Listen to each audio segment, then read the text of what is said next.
Good morning, afternoon, evening to all. Casual Capybara here, and, well, 2025, it was a year. Whether it was a good one or a bad one is completely up to opinion.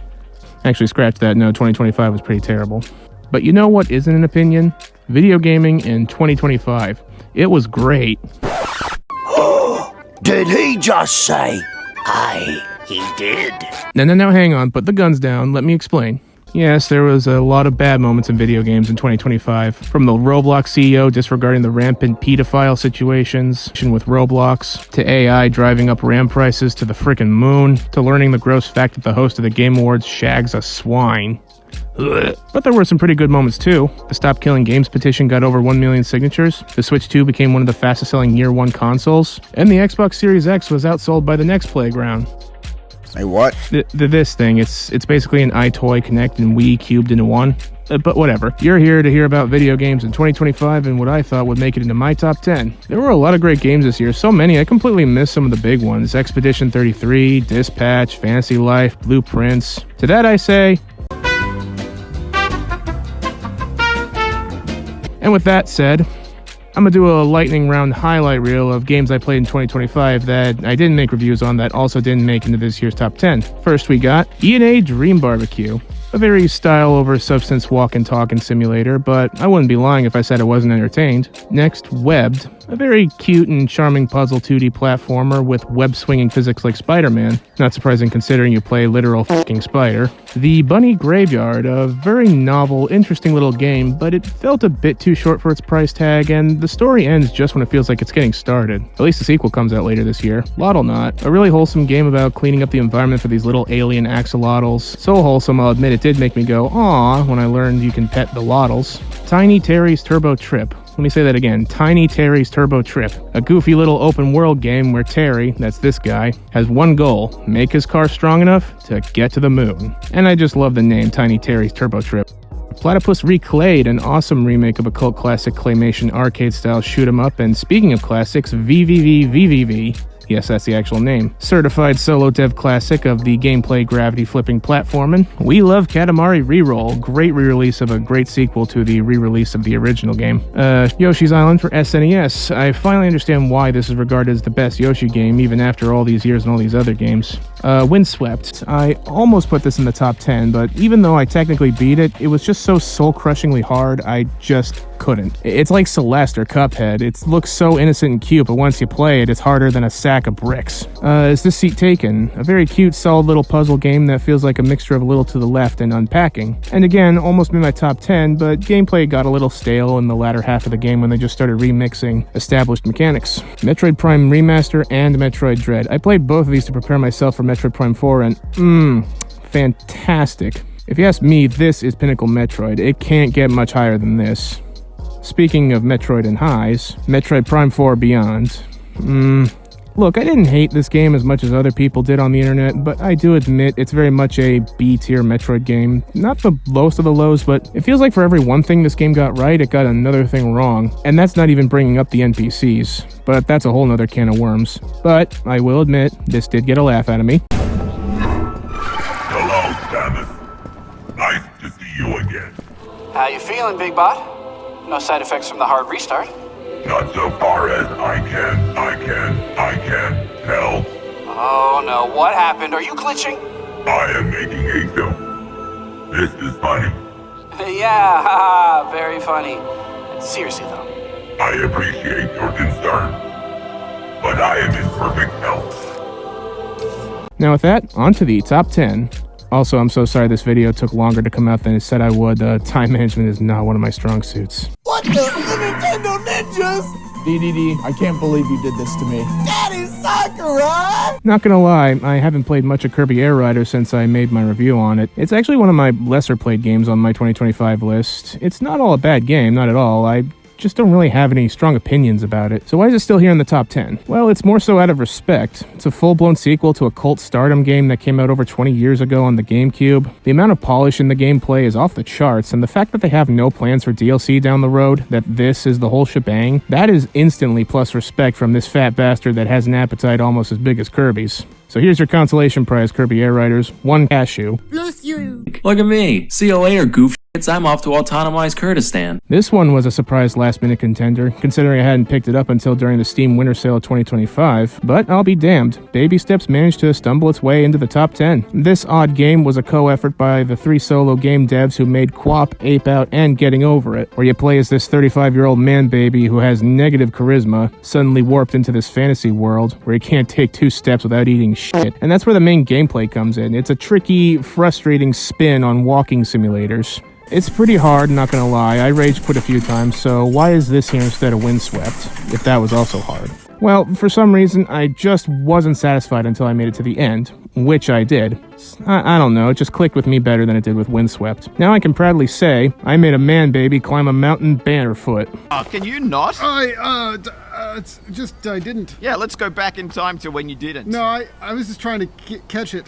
With my, with your foot, yeah, you tried to catch it. I saw it was starting to go, and I just tried to... You just kicked, you thought, I'll give it a good kick to counteract the fall. Yeah, I was just trying to steady it. I might be over... Yeah, you might have. You might have oversteadied it. No, it was just a little oversteadied. Well, it's not steady now. No, well... See you later.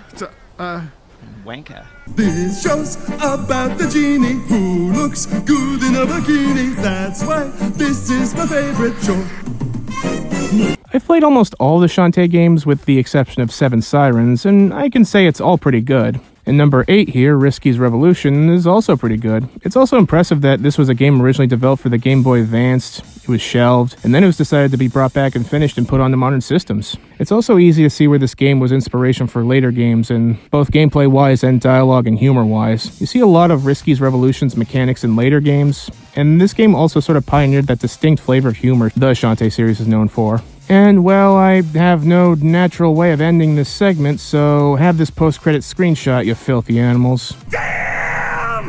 Now some balls are held for charity and some for fancy dress. But when they're held for pleasure, they're the balls that I like best. Stop looking at me. Not gonna lie, I almost completely forgot about Once Upon a Katamari. But hey, if that's my only real complaint about this game, I think that says a lot of good about how good it is. Yeah, it does reuse several elements from the first 2 games, but hey, this game is basically just more Katamari, which is really all I want out of a Katamari game.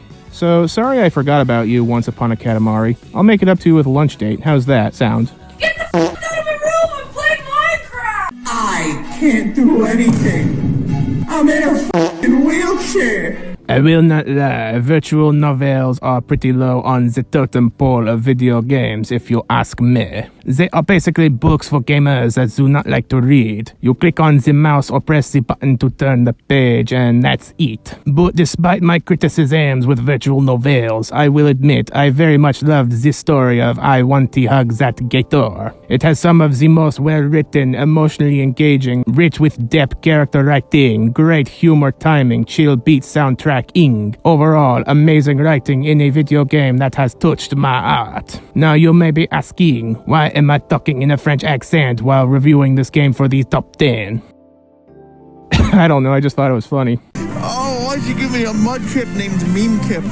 Steve, why did you do this to me? After almost 2 years, I can safely say I've played all the mainline Pokemon games on Nintendo Switch. I won't bore you with the details, but I'll put up on screen what I think is worst to best with a paragraph or 2. And on top of that, I replayed a little bit of Black 2. Not all the way, I played about halfway and forgot to pick it back up. But replaying that, I can sort of understand why people say modern Pokemon has lost its spark. The Pokemon Company is the largest multimedia franchise in the world, and yet you can't put a bit more effort into the game's presentations. But you know, despite that and the many other issues that plague modern Pokemon, I still had a ton of fun with Legends ZA. It's not perfect, it does have some issues, but it's just fun as hell running around this big open city catching Pokemon, battling trainers, which, might I add, the shift from turn-based to real-time battling was a great choice, something the later games really need to pick up. The game's a bit sluggish to get going in the start, but after a bit, it really is a great game with some good story beats and great music, and of course the return of Mega Evolutions gets plus brownie points from me. Do I have anything else to add?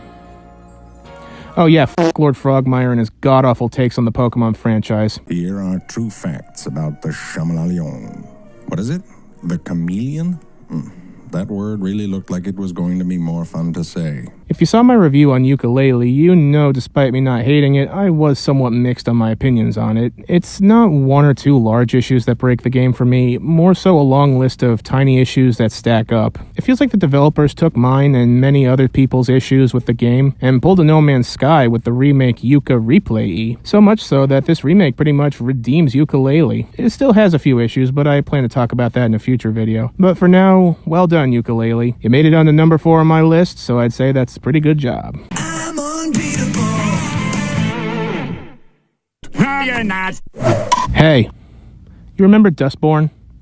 You probably don't because it got lost in the gaming media shuffle when it came out. It was around the same time that Concord was making headlines for being a colossal failure, shutting down its servers just 2 weeks after going online, and Game of the Year Astrobot was launching the same day as the Concord servers were shutting down, and blah blah blah blah blah. You get the point. But to summarize, Dustborn is a game with bland gameplay and writing so bad, so focused on pandering, DEI, and overly liberal political correctness, it comes off as if PC Principal from South Park made this game. I don't know about you, but frankly, I'm sick and tired of how minority groups are marginalized in today's society. So the developers of Unbeatable said, what if we took Dustborn, but actually made it good? And that's where Unbeatable comes into play. Because Unbeatable is basically Dustborn, actually no, scratch that. Unbeatable takes Dustborn and slams it on its head in a pile drive. Because it's an actually good rhythm game with a great art style, catchy music, actually likable characters, and a pinch of elements from other rhythm games. It was a bit hard for me to get into it. But when I did, it's a very solid, memorable game. But despite its name, I still think there were 2 other games, in my personal opinion, that were better. Are you ready, kids? Oh, shit! Oh yeah, of course I had to put Captain Wayne on this list. Some of you may be saying number 2, that's a bit generous, but I don't think so. Captain Wayne was, and has been, I say that because I've been working my way through the endless mode, unlocking all the maps and trophies, just a fun, satisfying, bang-for-your-buck little boomer shooter with an in-your-face attitude that I adore. If you want a bit more on my thoughts on the game, check out my standalone review of it I made a few months ago. But now, let's get into number 1. Stop leaving your banana in my face, I don't even want it. Just kidding, I got it! Bloop! 2014 was the year Donkey Kong Tropical Freeze released. And then after that, nothing. For a little over a decade, the almighty Kong hardly got the table scraps when it came to new games. Outside of ports and remakes, ironically the closest thing to a new game was the DLC campaign in Mario + Rabbids, and even that's a bit of a stretch. But all that changed on the day of July 17th, 2025.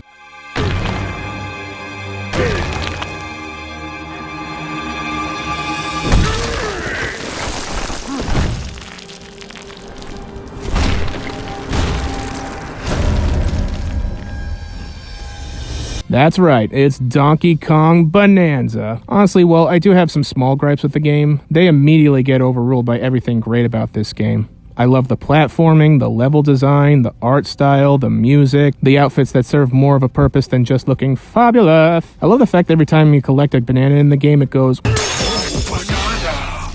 I love the dynamic between DK and Pauline. I love how expressive the characters are in this game. I love the fact that they brought back the King K. Rool. I didn't grow up playing the games where K. Rool was the main antagonist, but I understand why longtime DK fans are so excited for his return. But the one thing that sells me on DK Bonanza on my personal game of the year is that it did what I thought was impossible. It tore me away from my Steam Deck, and that's why I think it deserves top spot on my top 10 list. So that's my top 10 of 2025. What will 2026 hold? Well, from what I can see on the horizon, it is looking pretty sweet. You just gotta have a little bit of optimism. Thanks for watching, subscribe if you're new, and I'll see you in the next video. Ciao.